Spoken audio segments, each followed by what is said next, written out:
All right, the man you're about to meet is a longtime political ally of Donald Trump. He's been in politics for a very long time in New York State, on the federal level. He's been all over the place.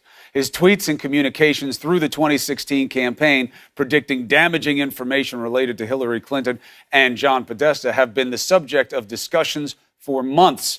So does Roger Stone believe he is a target of the Mueller investigation? Let's ask former Trump political advisor Roger Stone. He's the author of a new book out tomorrow called Stone's Rules: How to Win at Politics, Business, and Style. Thank you for taking the opportunity. Great to be here. We'll talk about the book, although, really, my whole discussion with you is woven in and out of what your different rules are in the book. There's a lot of books. There's a lot of rules in there that the president ought to read right now. Yes. Well, we don't know that he's big on digesting information that way, but I'm sure you could pick up the phone and communicate some. Whether it'll listen is a different one. 140 rules. Obvious nod to the old number of characters that were allowed in Twitter. Now it's been extended. Let me ask you something else, just to get some things on the record.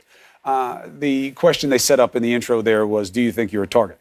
Have you been contacted directly or through counsel by anybody from the special counsel's team?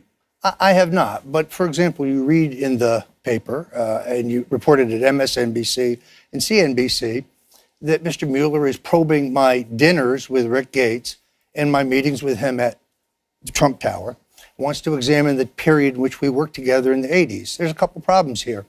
First of all, based on my recollection, I have one dinner with him with other people to discuss the makeup of the New York delegation to the Republican National Convention. I have no meetings with him whatsoever in 2016 at Trump Tower.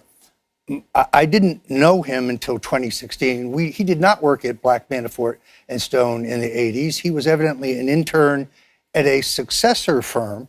So you're saying the connection's not there. What I don't get is this. How does the special counsel not reach out to you? Just your bizarre coincidences, I'll give you a generous read on that until we get into it, with what was going to happen with WikiLeaks and Guccifer and the emails. How have you not been called in? Well, first of all, the claim that I knew in advance about either the alleged hacking of the Democratic National Committee, since the DNC never let FBI examine their server, we're not even certain they were hacked. But the idea that I had advanced knowledge is speculation. It's speculation based on you, though, Roger. Supposition. You put it out there. Yes, and I'm a political animal. But Julian Assange came here at CNN in June of 2016 and said, I've got a treasure trove of documents about Hillary Clinton. You said you were talking to him, meeting with him. You made this. No, I actually never said spot on. Well, you did say to Sam Nunberg, I had dinner last night with Julian Assange. Which I think I've explained adequately was a joke to get Sam Nunberg off the phone. And I've obviously produced my passport, airline records, customs records. So that the meeting couldn't have been possible. Well, I was in Los Angeles, and I think I proved that. But how about the one that gets you the most? In terms of, and again, look, obviously I'm out of my depth because the special counsel hasn't called you in yet, and this would be a layup, I would think, at least to talk to you about it, is it's coming for Hillary. It's coming for Podesta. And then it came. Well, first of all, Assange says Assange says that he has a treasure trove of devastating documents. He says it in numerous interviews. As far as John Podesta is concerned, my tweet says the Podestas, not apostrophe S, meaning John and Tony, referring to the. Is that true? I thought it was apostrophe S. No, but it still says the Podesta. Put the point. Hold on. So you read it from. But the gets removed, even in the House Intelligence. But there is an apostrophe S. But it refers to multiple people. Well, you didn't write it that way. No, but the House Intelligence Committee drops the entirely, as have numerous media organizations. The point being that in April of 2016, the Panama Papers exposed the shady business dealings of John and Tony Podesta, and that is my reference. Nowhere do I predict that John Podesta's emails would be hacked because I have no advance notice. No, but you did say his time is coming. Well, because Paul Manafort... And then it came, by the way. That's the part, is that the truth winds up being a foil for you. All public information. Look, this is an effort to distract from the content of the WikiLeaks disclosures were incredibly embarrassing to the Clinton campaign. Well, but it's also about tracking who knew what and when and may have been coordinating or encouraging what would be illegal activity. There is no evidence whatsoever that I had advanced knowledge of the source. Other than you called it. 2 days before. Speculation, supposition, a conjecture, but no proof. Where's the proof? There is no proof. Yeah, I followed Assange's Twitter feed very assiduously. I had a Google alert for him. I read every interview he gave. You could foreshadow what he's doing. Just direct messages with Guccifer? How about that? Which I made available to the House Intelligence Committee 6 weeks after the hacking. So they're ex post facto. You went to law school. How can I be involved in collusion in hacking material after the fact? You need a time machine. It's chronologically impossible. The content of those you're assuming that are point banal, of contact. Well, banality aside, you're assuming that the timing of it is a full appreciation of what the full context of the relationship was. That would be a case for you to make, if ever asked. Again, the special counsel has 24 words in an exchange on Twitter direct messages, right, which is innocuous and happens after the fact. So on the basis of the content, the timing, and the context, there's no evidence. Why even reach out to somebody like that who was connected thousands to of journalists potential Russian? I was covering this. I have to do 5 shows a day for 5 shows a week for. So it was journalistic curiosity. You didn't want to know? Of course I want to know. I'm a political animal. Right, but it seemed like if I were to call the guy and find out what he did and what he wanted to cop to, that's one thing. You seeming to want to encourage and develop some relationship with him is different. Fair point? I wanted to find out what he knew. It's ironic that we have a movie right now, The Post, praising the Washington Post for publishing the Pentagon Papers, classified information.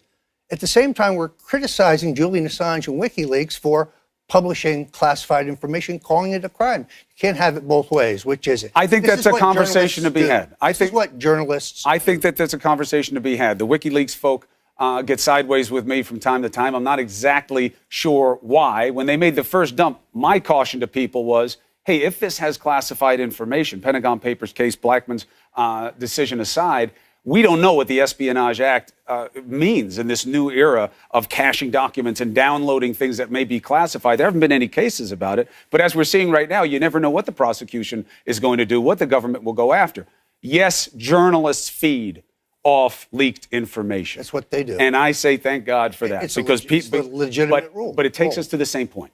Truth. What is the truth? Is the truth that you knew what was happening? Is the truth that you were encouraging what was happening? Because exactly what you say, you are a political animal, and you wanted to help your friend. You don't believe those are legitimate questions? Oh, they're legitimate questions, but I've answered them ad nauseum again and again and again, including under Except oath. from the special counsel. Well, but under oath in front of the House Intelligence Committee, where my testimony is both complete and entirely. But they don't have the teeth that the special counsel does. That's why I think it's odd. And Michael Caputo, who obviously you know very well, he says he sits down with them. I'm sure you've heard this from him directly, but that they have a collusion, coordination on their mind. They know a lot about it. Does that make you nervous? No, because I'm not involved in any collusion, coordination, or conspiracy with the Russians or anyone else. And there's no evidence to the contrary. So the book, 140 rules. Some of them in there are just, chapter and verse of what we see from the president, and I would argue using to his media advantage. Deny, deny, deny. Attack the people asking you questions. It's one thing for a consultant to give that kind of advice, and you were sought by left and right alike to figure out how to deal with sticky mess. Is that the right way for a president to act? That when you're asked legitimate questions, attack the media, say that they're the enemy of the people? You say in here, one of your rules, the media is not your enemy. To deny everything, to never admit a lie, never clean everything up. This president has undergone the most vicious fake news assault that I've seen in American politics. What's fake? Well, we can argue with it. For example, Mueller is looking at Stone's dinners with Rick Gates. That's fake. There's one dinner. His meetings with Rick Gates. Hold on. That's Roger. fake. The truth of your relationship with Gates may be nothing. All right, that's your supposition. Doesn't mean that the question is fake. It doesn't mean that they're not looking at it. No. Let's take Ari Melber, MSNBC. Very mean. Stone worked with Gates at Black Manafort and Stone. No, I didn't, because he never worked there. That's fake news. All right, but that would be, well, first of all, Ari Melber will speak for himself. He's a talented attorney. But Ari's point could be wrong, right? You can be wrong, and it's not a deception and a lie. He's not a talented attorney. NBC got a report wrong last week about wiretapping. They corrected it. They were wrong. It's not a lie. It's when you don't correct it, when you enforce a deception, that's a lie. It's a smear. And it begins with the premise. The Russians hacked the DNC, unproven at best. Guccifer 2.0 is a Russian asset. The intel community doesn't believe that. You're pointing to the fact that they haven't looked at the server. They believe that they were part of the crime of interference against them. Our intelligence agencies have been politicized. Who says that Guccifer is a Russian? John Brennan, a guy they caught spying on a Senate committee looking into torture by the CIA? James Clapper, who lied under oath about whether we had a metadata collection program? And Edward So you believe these men are completely incredible? I believe that they are politicized, and I believe that... You don't think that's dangerous to do? It's one thing for you to do it as a proxy. I'll give you that. That's the role of a surrogate. But when the president does the same thing, Roger, it doesn't give you a little bit of pause that he attacks the entire FBI, the Justice Department, it's all deep state? Not that's the not stuff at all. of the Not at all. InfoWars friends that you have, not of a president. In view of the fact that the president cannot be charged with the crime, according to both Republican and Democrat departments of justice under both Clinton and Nixon, what's the purpose of this investigation? Truth. If not, to undo the results of the last election. Truth is the point. We have not found any evidence of a crime. Well, we don't know that. The investigation's not over. 23 people have been indicted. There's plenty of proof of crimes, Roger. 13 of them are Russians who will never come here for trial, including a caterer, which means Mr. Mueller has indeed indicted a ham sandwich. No. Well, the rule for an indictment is a low level of legal threshold. We know that. But there's much more there than we've seen in other what is described as political prosecutions. Let me give you a last blow on this. What do you say is the best reason to read Roger Stone's book? Well, what's interesting to me is when I post the link to buy this book on Google, within hours, they call it spam. When I post an ad to buy it at Amazon or Barnes & Noble, they call it, they reject the ad. This kind of internet censorship is very, very dangerous. It's what we're experiencing in InfoWars. I do a show Who's there. they, by the way? Who was the tech left, the large tech left? Yes, indeed. So I do a show, as you do, 5 days a week. It's a lot of work. I can't get my show loaded on YouTube, my InfoWars show, because it's controversial. I'm against censorship. You left, know what right, the problem is with InfoWars. You know what Alex Jones has done in the interest of publicity. And you're familiar with the First Amendment, I believe. Yeah.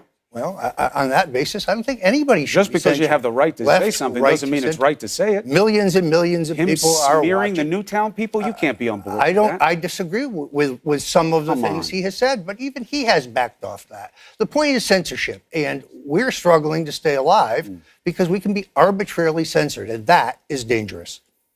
All right. Roger Stone, thank you for making the case. Your book is Stone's Rules, How to Win at Politics, Business, and Style. Roger Stone. Thank you very much for being here. Great to be here. Appreciate it.